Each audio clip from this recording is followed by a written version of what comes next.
아멘. 제목 한번 읽어보겠습니다. 시작. 수면 위에 운행하시니라. 태초에 하나님이 천지를 창조하시니라. 창세기 말씀은 제네시스, 기원, 근본, 기초라는 의미입니다. 그래서 창세기를 통해서 하나님과 창조 역사를 알 수가 있죠. 하나님을 알게 되면 하나님은 근본이시기 때문에 내가 사는 세계가 어떤 곳인지, 또 나는 어떤 사람인지 나를 이해할 수가 있고, 또 내가 어떻게 살아가야 하는지 알 수가 있습니다. 그래서 창세기는 굉장히 귀한 말씀이죠. 태초에 하나님이 천지를 창조하시니라. 이 하나님은 엘로힘, 복수의 하나님인데 창조하시니라 동사는 단수를 썼어요. 왜냐하면 삼위일체 하나님, 성부 하나님, 성자 하나님, 성령 하나님께서 창조 역사를 함께 이루셨기 때문입니다. 성부 하나님의 계획하심으로, 하나님은 처음과 끝을 다 아시죠. 처음이시고 마지막이시기 때문에 하나님은 모든 것을 계획하십니다. 그래서 우리 삶의 모든 것도 알고 계십니다. 그 하나님께서 계획하심으로, 그 하나님의 계획하심으로, 성자 하나님의 부요하심으로, 성자 하나님께서 말씀이신데 말씀 안에는 모든 부요함이 있습니다. 이 세상의 모든 부요가 말씀 안에 있는 거죠. 말씀 자체가 부요함입니다. 그래서 말씀을 마음에 담았다, 말씀을 담고 산다, 말씀을 마음에 새겼다, 이 말은 부요함으로 사는 거예요. 말씀을 담은 사람이 가장 부요한 거죠. 그 성자 하나님의 말씀의 부요함으로 창조하셨습니다. 오늘은 이제 함께 1장 2절 말씀에 성령 하나님의 품으심으로, 성자 하나님의 말씀의 부요하심을 성령 하나님께서 품으실 때, 그때 창조 역사가 일어나는 거죠. 그 성자 하나님의 부요하심에 대해서 다시 한번 좀 살펴보면, 요한복음 1장 1절부터 3절, 태초에 말씀이 계시니라. 이 말씀이 하나님과 함께 계셨으니 이 말씀은 곧 하나님이시니라. 그가 태초에 하나님과 계셨고 만물이 그로 말미암아 지은 바 되었으니 지은 것이 하나도 그가 없이는 된 것이 없느니라. 태초에 말씀이 하나님과 함께 계셨고 그 말씀이 예수님이신데, 그 말씀이신 예수님으로 만물이 창조되었죠. 그 예수님을 통해서 만물이 창조되었습니다. 골로새서 1장 19절 16절에 아버지께서 모든 충만으로 예수 안에 거하게 하시고 만물이 그에게서 창조되되 하늘과 땅에서 보이는 것들과 보이지 않는 것들과 혹은 왕권들이나 주권들이, 통치자들이나 권세들이나 만물이 다 그로 말미암았고 그를 위하여 창조되었고, 충만이신 예수님으로 말미암아서 만물이 창조되었고, 만물 또한 그 충만이신 예수님의 영광을 위해서, 만물의 목적이 예수님의 영광을 드러내시는 거라는 거죠. 말씀이 육신이 되어 우리 가운데 거하심에 우리가 그의 영광을 보니 아버지의 독생자의 영광이요 은혜와 진리가 충만하더라. 우리가 다 그의 충만한 데서 받으니 은혜 위에 은혜라라. 그 부요하신 충만 그 자체이신 그 예수님이 우리 가운데 오셨습니다. 내 안에 오셨습니다. 그분의 충만함 가운데 우리의 삶이 은혜 위에 은혜라는 거죠. 아멘, 아멘. 기독교 역사는 직선입니다. 다른 데서 말이에 역사는 순환한다 이렇게 이야기하기도 하지만 시작이 있고 마지막이 있습니다. 그리고 기독교 역사는 우리 믿는 자에게는 갈수록 은혜가 더해집니다. 신앙에 태보가 있는가? 태보는 없습니다. 은혜를 받았다가 은혜를 안 받기도 하고, 은혜를 받았다가 잠시 넘어지기도 하지만 그 넘어짐은 전의 넘어짐하고는 다른 거죠. 그 넘어짐을 통해서 깊어지고 성숙해지고 하나님과 깊은 관계를 맺고 하나님의 은혜 안에 깊이 들어가는 것입니다. 그래서 은혜 위에 은혜인 거예요. 하나님 믿는 사람들은 은혜 위에 은혜, 갈수록 그 부요하심과 충만하심이 넘치는 것이 기독교고 또 크리스찬입니다. 우리가 이 보배를 질그릇에 가졌으니 이는 심히 큰 능력은 하나님께 있고 우리에게 있지 아니함을 알게 하려 함이라. 우리가 사방으로 우겨쌈을 당하여도 쌓이지 아니하며, 답답한 일을 당하여도 낙심하지 아니하며, 박해를 받아도 버림받지 아니하며, 거꾸로짐을 당하여도 망하지 아니하고, 우리가 항상 예수의 죽음을 몸에 짊어짐은 예수의 생명이 또한 우리 몸에 나타나게 하려 함이 이런 사람은 세상이 감당하지 못하느니라. 우리 질그릇이죠. 우리는 질그릇입니다. 흙이죠. 흙. 연약하죠. 그리고 볼품이 없죠. 질그릇 같은 내 안에 누가 계시냐면 보배이신 예수님이 계신 거예요. 얼마나 놀라운지 모릅니다. 나는 비록 질그릇이지만, 나는 비록 연약하지만 내 안에 보화 대신, 세상의 모든 것 대신, 부요함 그 자체이신, 충만 그 자체이신 하나님이신 예수님이 계시기 때문에, 하나님이 계시기 때문에 이런 사람, 이 사람은 세상에 감당치 못하는 사람입니다.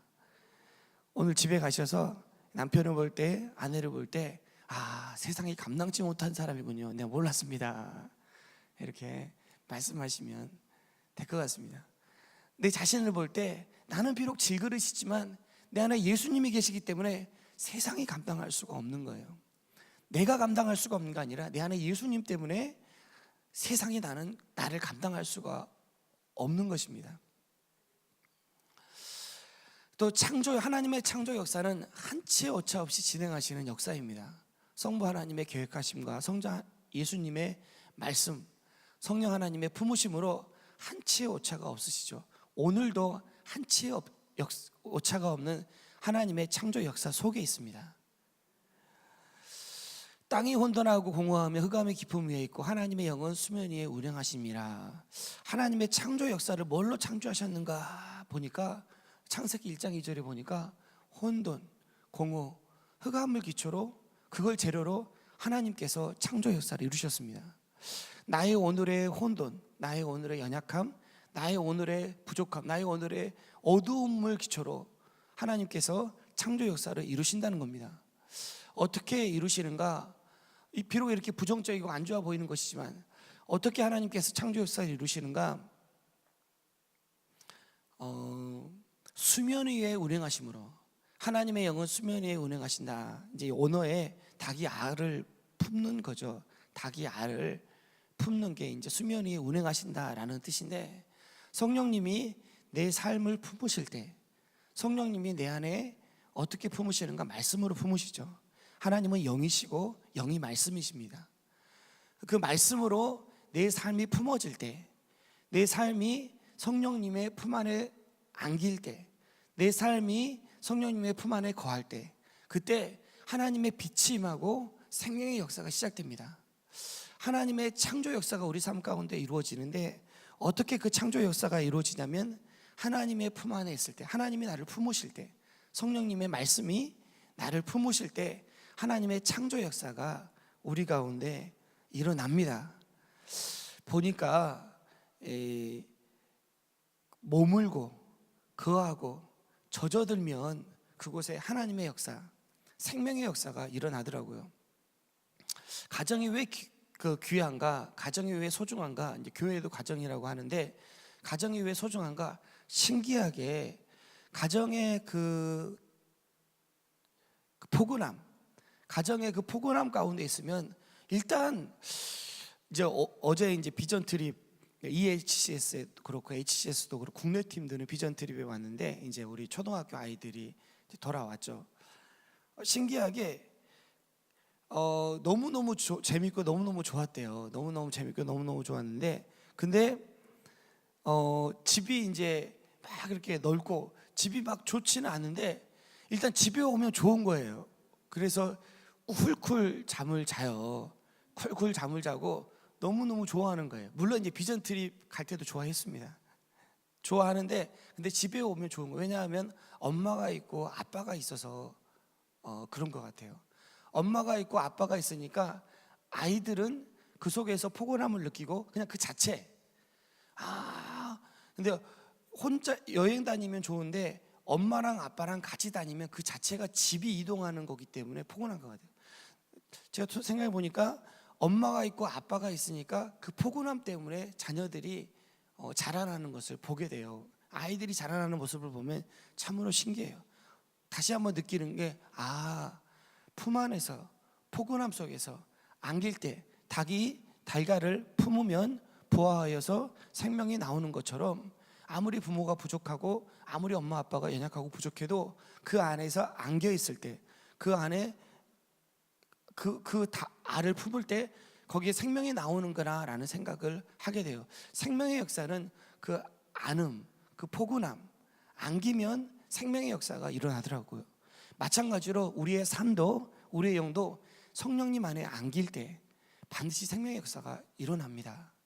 안겨만 있으면 아무리 우리가 부족해도 안겨만 있으면 그곳에서 생명이 잉태하더라고요. 말씀 안에 성령님이 우리를 품으신다는 게 뭔가 말씀 안에 거하는 거죠. 내 안에 거하라. 나도 너희 안에 거하리라.